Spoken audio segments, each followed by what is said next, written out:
a light in the sky, rising in the air. There's a feeling so strong. It's time to light the fire, like a bright shining light. Learn, getting more out of life. Love, sharing time with friends, feeling so strong. Hello, welcome to the House of Wellness for another week of the latest in health and wellbeing. I'm Luke Darcy, and joining me, as always, is the brilliant Jo Stanley. Welcome, Jo. Darcy, it's awesome to be here, as always. And here we are, almost at the end of 6 weeks of stage 4 restrictions in Melbourne, although clearly the fight against coronavirus isn't over just yet. And can I say just how important my meditation sessions have been, particularly in this last 2 weeks? Yeah, you're not alone there, Jo. Most people I speak to agree with this. Final sprint to the finish line has been incredibly challenging. So meditating, sticking to some sort of routine has been a huge help for me too, Jo. You know, we're very passionate, you and I, about daily practice, doing something every day that helps you with your physical and mental health. Absolutely. All the more reason why I'm keen to hear what Paul and Tammy Roos have in store for us this week, with some tips to get through those days when you're feeling just a little bit over it. Well, here's something that I never thought I would be discussing with you, Jo. That is bed bugs. Have you ever been bitten? No, not that I'm aware of, but they just make my skin crawl. Gross. Not into it, thanks. Not a fan.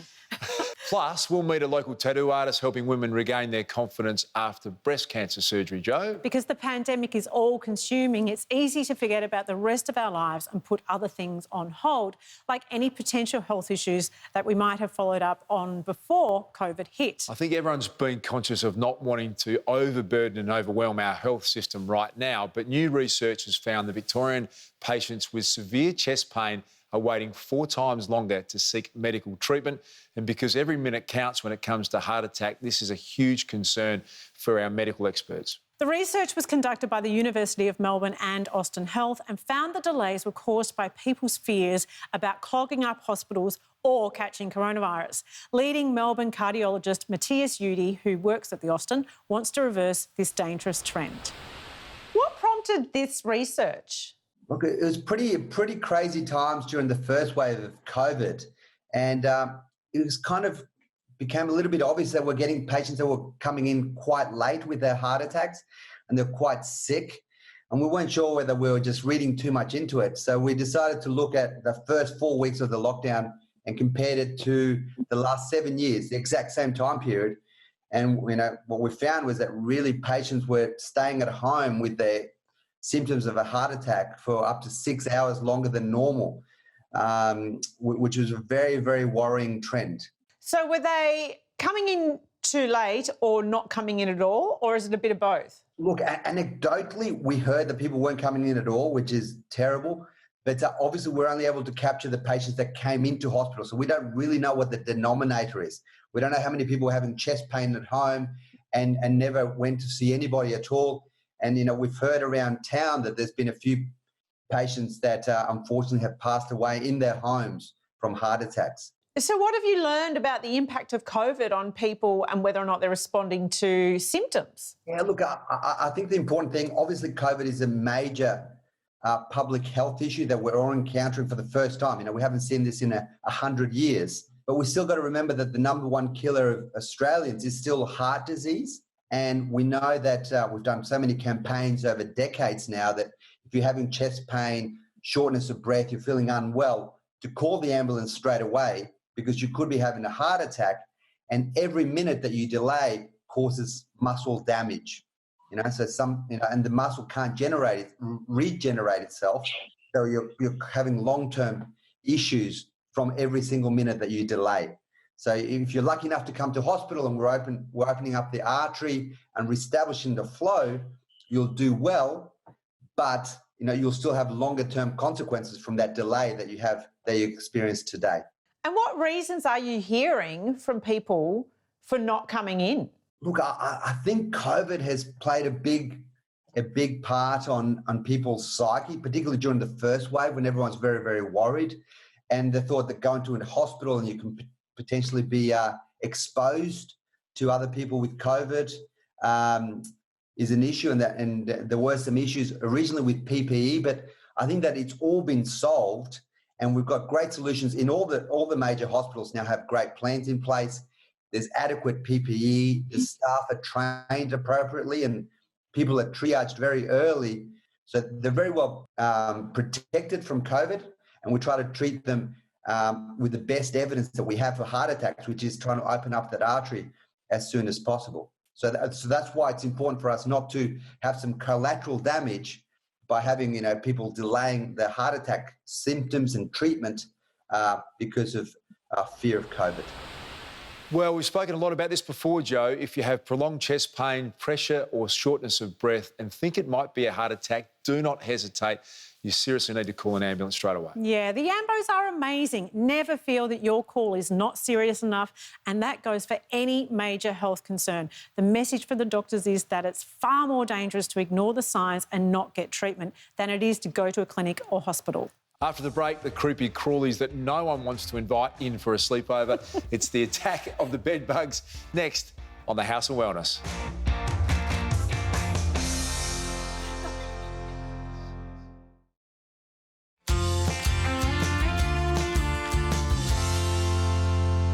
You're watching the House of Wellness. Well, Joe, I've been looking forward to this one. Bed bugs.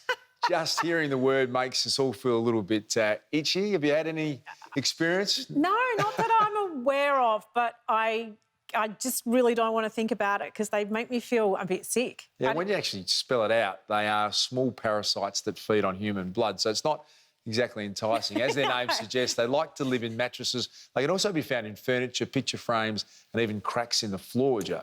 They're not a serious health threat, more of a nuisance, really. If you notice small spots on your sheets or red, itchy bites on your skin, then it's worth investigating. The interesting thing is that bed bug populations, for some reason, have exploded all over the world.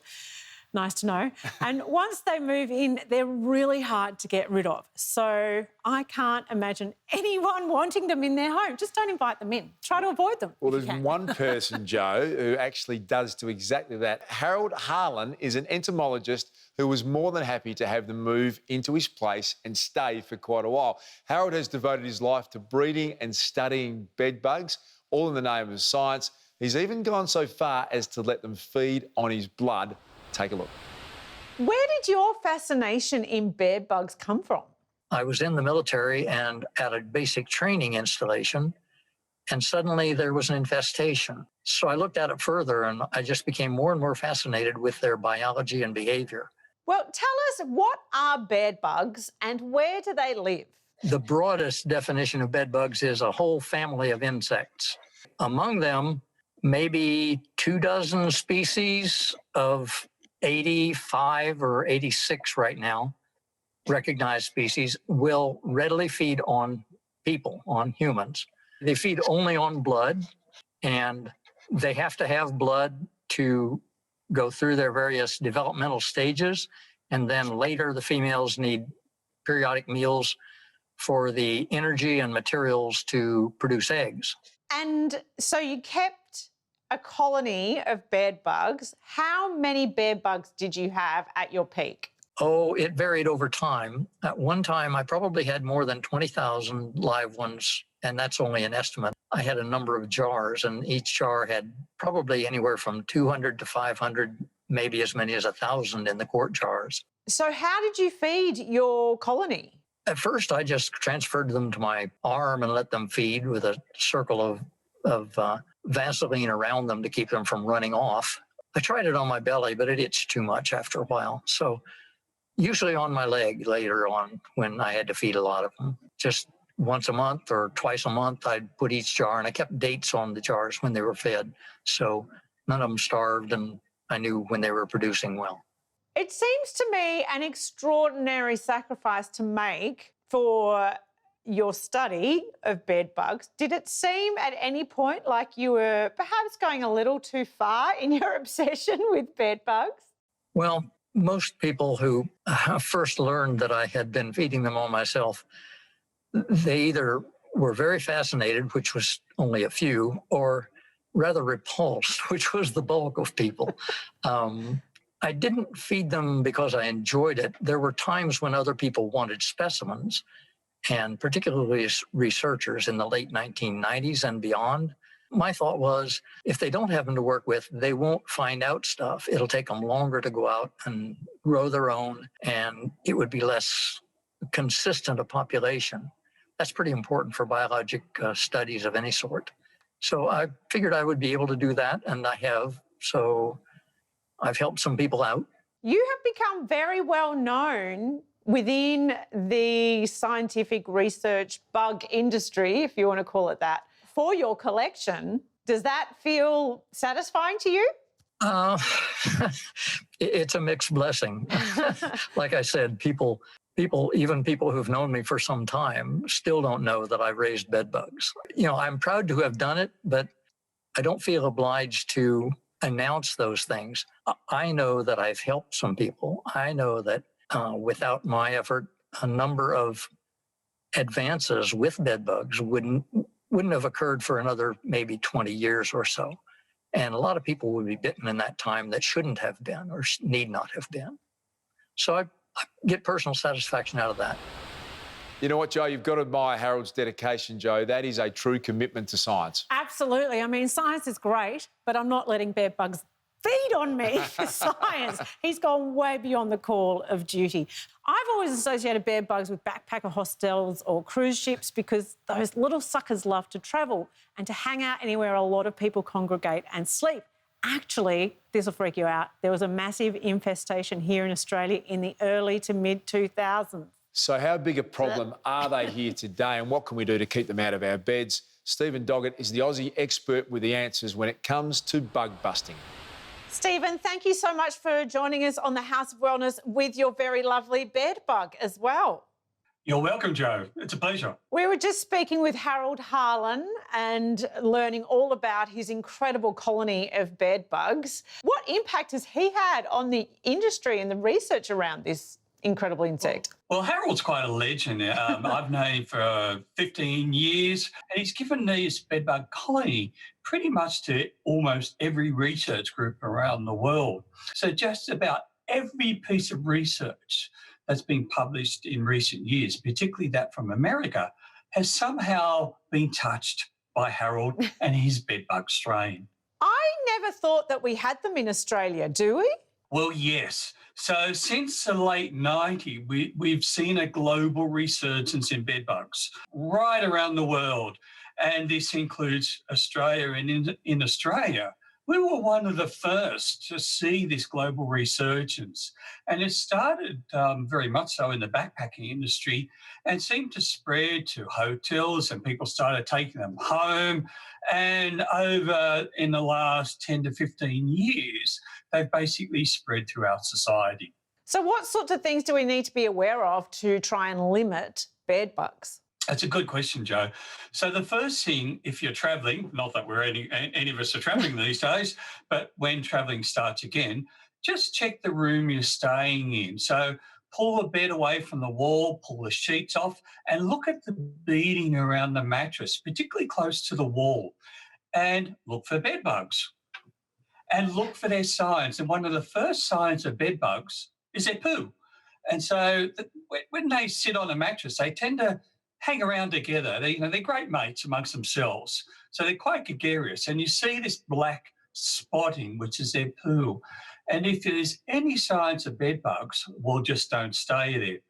But if you do happen to get bed bugs, then it may take a while before you realise you've got them. And you may start coming up with these sort of red, blotchy spots and bites. In that case, well, the problem is bed bugs are very difficult to control. And so the best thing is to immediately call a pest control company. So if I'm travelling and I find them in my luggage, do I just have to throw everything out and start again? Well, you want to isolate your bag. Wrap it up in plastic, put it into a big black plastic bag and put it aside. If you leave it there for 6 months, the bed bugs will die, but you can actually do a heat treatment, put it into a chest freezer, obviously a large freezer, and leave it there for a couple of weeks. Any clothing in the bag needs to go through a hot laundry. You don't have to throw out belongings, but you've got to make sure you've killed the bed bugs. And they do take a bit of an effort to knock off, I'm afraid. Well, I do think that the bed bug is very interesting. I'm glad I've never come in contact with one personally that I know of. But I thank you for all of this very amazing information. Well, Joe, we have strains of bed bugs in our laboratory. So when the world opens up, I'm expecting you to come to our lab and we'll feed some on you so you'll know what to experience in future. Fantastic. I can't wait. I bet you can't. Thanks, Stephen. Stick around as AFL legend Paul and his meditation expert wife Tammy Ruse show us how to bust through fear. That's next on the House of Wellness.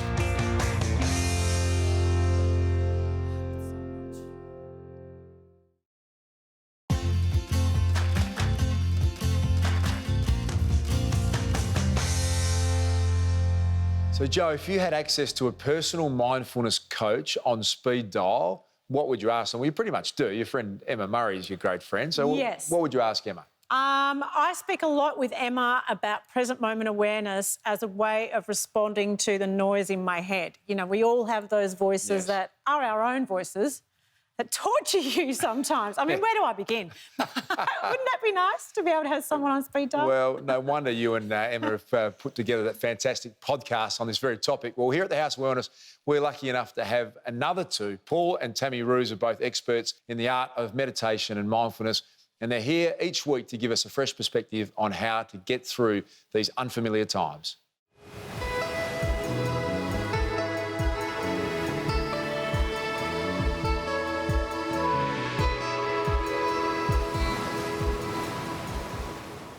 Fear is the number one emotion I feel that most people are experiencing at the moment, and that's perfectly normal. We are hearing and going through something that most of us have never experienced before in our lifetimes, and perhaps we never will again. So fear is natural. But the one thing that I understand about fear is that when we get caught up in fear, what tends to happen is we get taken out of our center. So we're hijacked. Our thinking starts going into the future. We get anxious about everything. And the more that this occurs, we have this run-on effect. And it starts to spiral out of control. That's what I call the monkey brain, having this incessant chatter that's just going. It's the what if analogy. So what we can do about that and how we can actually short circuit that is coming back to this present moment. Science has told us that the number one, or has articulated for us, that the number one emotion that depletes our immune system is worry. So we want to navigate that. It's about doing these things, learning some tools for our wellness toolkit that we can embrace that are going to help us navigate these times that we're in and navigate the sense of uncertainty and the fear that we're all experiencing. And you can do that once again by focusing on the connection between your breath and your body, taking your thoughts from being externally focused on the future where you don't have a lot of control and bringing them back to this now moment. As you're tuning in, what's happening? Okay, I'm listening to the sound of my breath and I'm giving myself permission to relax. And we do that to bring us back to this space where we feel we're more in control. We're short-circuiting the monkey brain and we're actually nurturing that state of well-being. I mean, as much as we want to and as much as we try, we cannot get over fear. Everyone is going to have some form of fear. Now, for me, I guess the most fearful time was game day. We'd done all the preparation, we'd done all the work, but with the scrutiny of the media and the fans and everyone, there was an enormous amount of pressure to win. That's just the reality of the industry that I was in. So my game day routine was really simple. I meditated every single game day. And it was really important because what it did, it just allowed me to calm down. It allowed me to sort of gather my thoughts, and often coming out of those meditations, instead of that monkey brain and my brain going crazy and thinking about the game, I would often come out with a really clear understanding of what I was going to talk to the players about. And there's no doubt also the value of meditation was when I got into a game situation, which is unbelievably stressful, I was able to think really, really clearly. So come up with a routine, come up with something that works for you. But for me, it was meditation on game day. So, Darcy, back in the day when you were playing AFL, were you really nervous on game day? Was that something that you had to manage? Definitely had more than my fair share of pre-game nerves and anxiety, Joe, but I suppose the good fortune of finding meditation very early in my career manage your way through. But genuinely, before a game, you work yourself into a bit of a frenzy at times. One of the most confronting things for me nowadays is trying to keep 4 kids happy at dinner time, Joe. That's about the extent of my stress load these days. And that is a really stressful thing. Yeah, absolutely. Look, don't downplay that. I have learned a couple of tricks from Luke Hines, though. Make it healthy, make it delicious, and then give whatever you're serving a fun or sweet name to get the kids on board. This week, Hinesy and GQ are serving up layer upon layer of perfect parfait. Gerald, I'm sure that you would say that your 3 children are the apple of your eye, and to celebrate them, I'm going to hero that ingredient, the crispy, delicious apple, in my breakfast parfait. I'm so excited to my core, Hinesy, to see this come together. Well played, GQ, well played. But there is a reason behind that famous saying, an apple a day keeps the doctor away. Yes, Hinesy, and that's in part because apples are so good for our digestive health, which in turn helps our health and well-being. Can you tell me a little bit more? Hinesy, apples contain a fibre which acts as a prebiotic for the good bacteria, a healthy microbiome, therefore helps us maintain a healthy gut. Look, and a healthy gut also supports a good immune system, it aids digestion, and it also helps us sleep better. So thank you, beneficial bacteria. Exactly, Hinesy. You mentioned my children before, but my kids have all grown up. But it's very important for all children, including my grandchildren, to maintain their levels of healthy bacteria. And that in turn leads then to healthy bowel movements. Look, and healthy bowel movements are a massive help for parents, but how do we get enough beneficial bacteria into our kids' lives if sometimes getting them to eat veggies is hard enough? Yes, so true, Hinesy, and many beneficial bacteria come in fermented foods which aren't exactly child-friendly. But you'll be very pleased to know there is a powdered probiotic supplement that can be easily added to a child's food. Well, just like this delicious breakfast parfait. I've got to say, just looking at it, your taste buds and your gut health are going to ride off into the sunset and live happily ever after. Hinesy, you've gone too far this time. Never. The A to Z of Vitamins is brought to you by LifeSpace. We can all be living innovation.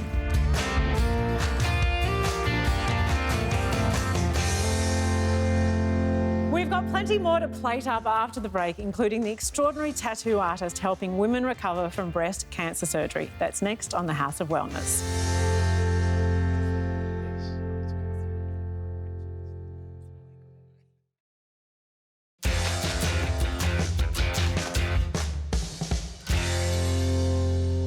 Each year, more than 19,000 Aussie women and a small percentage of men are diagnosed with breast cancer. Joe? For many, removing one or both breasts in a full or partial mastectomy is the best or only option. While it's a life-saving operation, the psychological and physical scars remain long after the wounds have healed. Well, a lot of women suffer a real blow to their body image and confidence, and that's where Adelaide tattoo artist Alicia Gannon comes in, Joe. Through her organisation Pink Lotus Australia, Alicia uses revolutionary 3D tattoo techniques to help women post-mastectomy so they can regain their strength and femininity and take another big step towards full recovery. There's definitely a stigma attached to the tattoo industry. People think that when you have tattoos, you're maybe not educated or you maybe come from a rough background, but a lot of people's sons and daughters and aunties and grandmas have tattoos. The tattoo culture has already come a long way from sailors and bikies, but Alicia Gannon has catapulted it into a whole new age. I started Pink Lotus when I was on maternity leave, and that's where I tattoo 3D nipples on women post-mastectomy from breast cancer. Obviously, I gathered the word pink because a lot of breast cancer groups are mainly focused on pink. And lotus is planted and grown from the swamp. And as this lotus grows through the swamp, it grows into this beautiful flower, the lotus flower. And so it doesn't matter what turmoils and whatever you're going through in life, you can still come out of it and grow. So I was diagnosed in early 2019. Decided there and then that I had to have a left mastectomy and ended up having to have chemotherapy and radiation as well. And then decided to have a right mastectomy as a precautionary thing. And Arwen Griffiths found herself in the unique position of going from breast cancer nurse to breast cancer patient. Obviously, after a double mastectomy, I had my nipples removed as well. and I was looking in the mirror one day thinking, I just don't look whole. To any woman who's been through what I've just been through, you end up feeling quite butchered and you've got a lot of scars on your body, and I just didn't want any more scars. So I looked at Alicia's website and purchased some of her temporary tattoos. I thought I'll do that first, and I was just blown away by them and how whole I felt after that.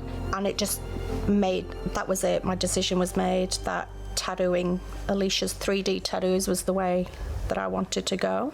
So is everything feeling okay? Feeling good? Yep. Yeah. Okay. The 3D nipple tattooing is permanent, so they last forever. Arwen's already had one nipple session with me, and that's my first session where I've laid on the ink just to give it some colour. And usually the second, if needed a third session, is where all the detail gets put into creating the shadowing, the Montgomery glands, and making sure it's all nice and soft around the edges to mimic a real nipple. We're born with nipples. All animals are born with, unless there's something majorly wrong, but we're all born with nipples. For women, we nurture, the majority of us nurture our babies with them. They can be an erogenous zone for many people as well, and to suddenly not only lose your femininity by losing your breasts,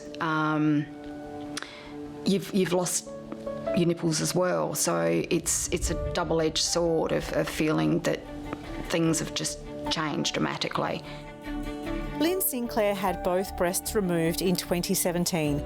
She was introduced to Alicia through her son, who was already a client.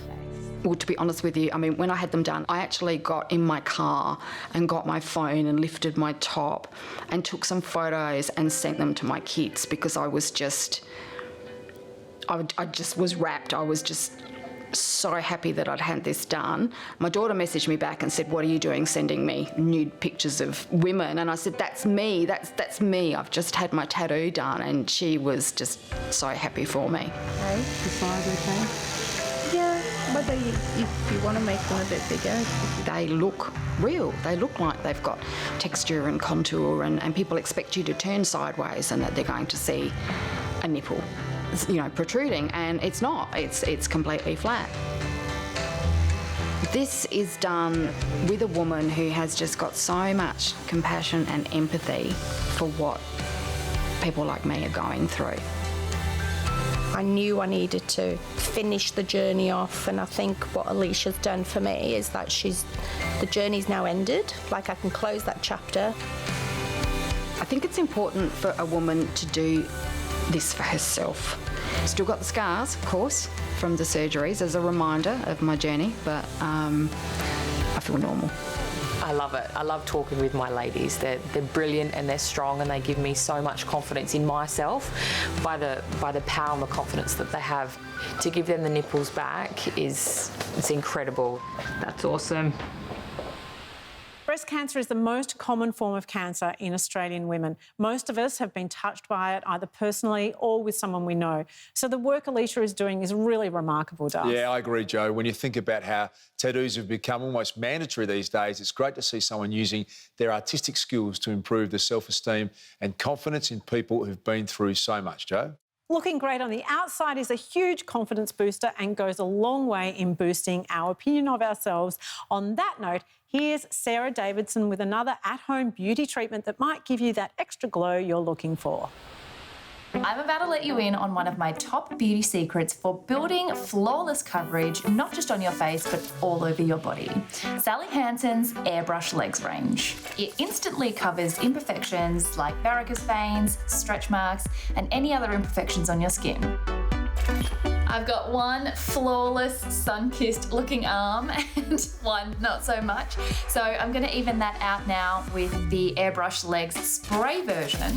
So with this one, you shake it well first, hold it 15 centimetres away from your skin, and you spray into your hand. You don't spray it straight onto your legs or your décolletage or wherever you want to use it. Rub it in evenly. Wait 60 seconds before dressing. You can see bronzed, natural and even looking complexion. And now they match. I'm going to do the same for my décolletage to even it all out. It's a lightweight body makeup, plus it's water resistant and also transfer proof. Now, my chest matches my arm, but you can see it really evens out all your skin tone and colour there and just gives you a really flawless, natural look. The last step now, of course, is the illuminator, which comes in a roll-on in 2 shades. This is where you could get really creative, pop some on your décolletage or even on your cheekbones for that extra glow. The range is also enriched with palmaria extract, which helps stimulate that microcirculation for firmer looking skin. So you'll be firm, glowy, and with a flawless complexion. Coming up, we discover how to tap into the fountain of youth the natural way, right here on the House of Wellness.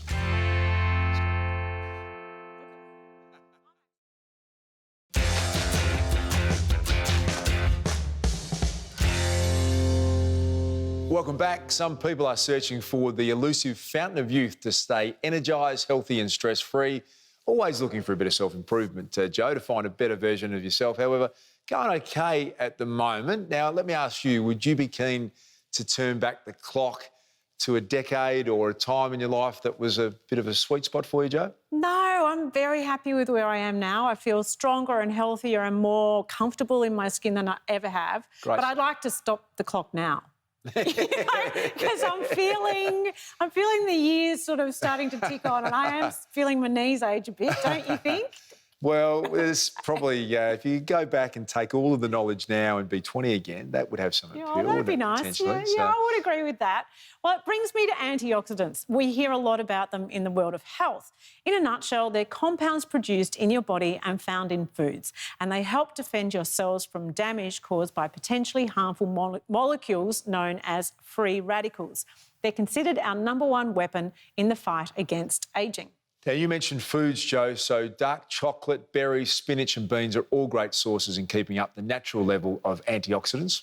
Well, we caught up with Aussie nutritionist Elizabeth Steeles to find out how to slow down the ageing process without having to eat 60 avocados a day. Energy. It keeps us moving, alert and feeling our best. And how we can produce energy more efficiently is the goal of nutritional biochemist Dr. Beth Steeles. At the end of the day, all of your food, fats, proteins and carbs get funneled down and converted to what we call the universal energy molecule of the cell, which is called ATP. So everything you eat eventually becomes ATP. ATP is required for any job in your body that revolves about activity and exercise. And ubiquinol is one of the molecules right at the last stage of making ATP that is absolutely essential. Often referred to as the body's spark plug, ubiquinol is the active form of CoQ10, found in every cell in the body. So ubiquinol is naturally made. We make it in our intestines and we make it in our liver. It then goes through the bloodstream and gets distributed to all of our cells. And it's also in natural foods that we eat. So it's an important fat-soluble antioxidant. So ubiquinol, one, helps you create your ATP, but also comes along and mops up the free radicals so that you don't get a high level of oxidative stress within the cell. And that is why it is a very unique molecule. There's nothing else in your cells that can take or do that job. And when you consider the big players in the body that rely on ubiquinol, that job becomes even more important. So ubiquinol may support a healthy heart and may support a healthy cardiovascular system. Because the heart has the biggest requirements for energy, it has the most requirement for ATP, therefore it has the most requirement for ubiquinol. In supporting the circulatory system, it can inhibit the oxidation of LDL cholesterol. And as we know, it's really important to manage your cholesterol levels for hearts. Ubiquinol may support male fertility through motility and through being an antioxidant. And there's a reason why there's a lot of ubiquinol in a sperm cell, because he's got one job and he wants to beat everyone else as well. So it's a race.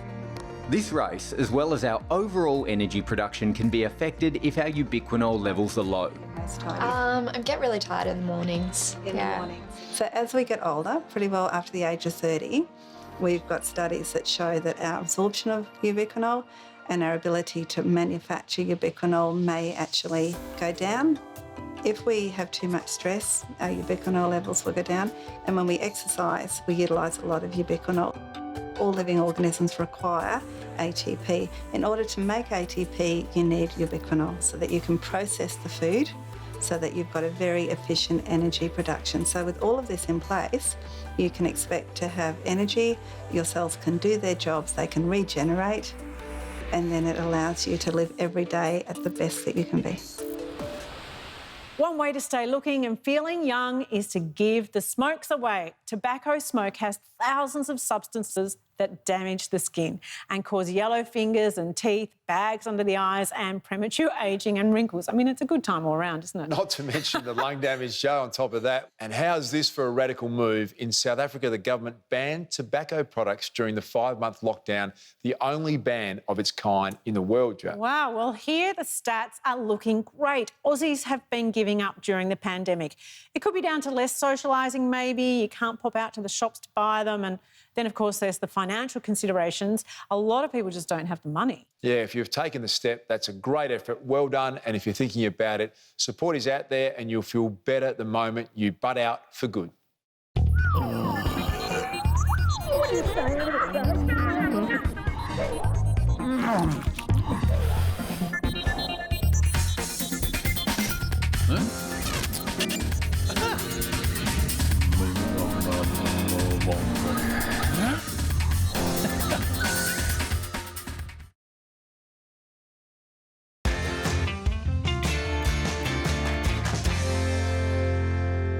Welcome back. To say Aussies love their daily cup of coffee is an understatement. The local coffee market is among the largest in the world, and before restrictions, our cafes were an $8 billion industry. On average, we each, Joe, consume 2 kilos of coffee a year. Are you serious? I believe that's the case. That's so much. Oh, that's a lot. So social restrictions mean sitting down with mates at our favourite cafe is on hold for many of us for now. So we've been forced to make our own at home. So Dars, have you become a bit of a home barista? I have actually. I've been had the little percolating Italian-style coffee mug with a nice brew that I'm quite enjoying at the moment, a regular Joe. George Clooney there. Yes.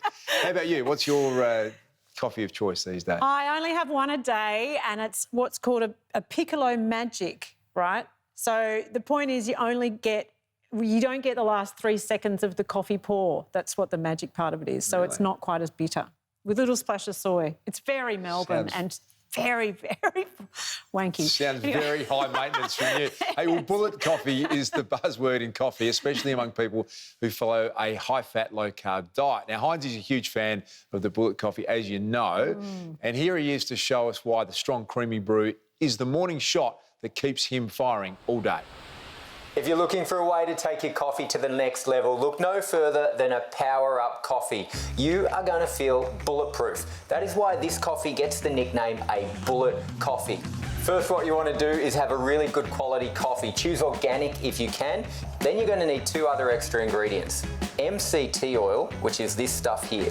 MCT stands for medium chain triglycerides, and it's a medium chain fatty acid. Now, the great thing about MCT oil is that it bypasses our liver for processing, meaning our body can utilize it as a fantastic energy source. So what we want to do also is have some grass-fed butter or ghee. Now, you might be thinking, what? Butter or ghee in a coffee? But I tell you what, when you're removing the milk, this adds a beautiful creaminess to the coffee that you can't get anywhere else. Plus, ghee and butter from cows that are grass-fed produces something called butyrate, and butyrate is fantastic for a healthy gut. So here's how you put it together. It is so quick and so simple, you'll be putting this together in no time. Step 1 is just to pour your coffee into your food processor or blender. Then what you want to do per person is a teaspoon to a tablespoon of the MCT oil. Now, MCT oil is clear, has no odour and no flavour. In goes the ghee or the butter. What the blending process does is emulsify the MCT oil, the butter or ghee and the coffee together until you've got a beautiful, thick and creamy hot beverage. It's a great way to feel mentally focused, physically focused, full and satiated, letting you tackle whatever your day holds. Now, there aren't too many things that Heinzie makes, Joe, that you don't love, but when he served you one of his famous bullet coffees last year in the studio, fair to say you weren't a huge fan? No. Going by that reaction, I did not like it at all. No. Well, that's our show for today. Head to our website for more great facts on anything we covered today. Don't forget to tune into the House of Wellness radio show with Joe and GQ every Sunday. And who have you got coming up on your podcast this week with Emma Murray, Joe? Well, I'm going to recommend you check out the episode with Morgan Mitchell, one of Australia's best sprinters. It is just so raw, the way she talks about her mental health and what mindfulness has done for her. Check it out at podcastoneaustralia.com.au. Fantastic athlete, Morgan Mitchell. Look forward to hearing that. Thanks as always to our great friends at Chemist Warehouse. And until next time, stay safe and stay well. Time for friends.